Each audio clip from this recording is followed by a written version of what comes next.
Hello साथीहरू, यो चिसो मौसममा चिसो पानी है। यो पानीमा कतिजना साथी अहिले नुहाउन मन पराउनुहुन्छ? ल कमेन्टमा धम्माधम बताउनुहोस् त।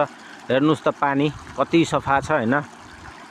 यदि कोही साथी हिम्मतवाला हुनुहुन्छ हैन कि म नुहाउन सक्छु त उहाँको लागि म आफ्नो भिडियो मार्फत प्राइजको व्यवस्था गर्नेछु है।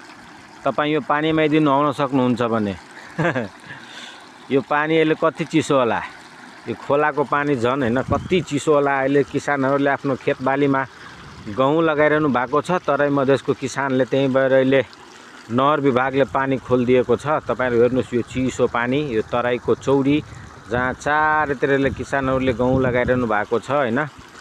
कतिजना हुनुहुन्छ इन्ट्रेस्टेड? ल धम्माधम कमेन्ट गर्नुहोस् त। Have a nice day guys. घरमै बस्नुहोस्, परिवारसँग बस्नुहोस् है।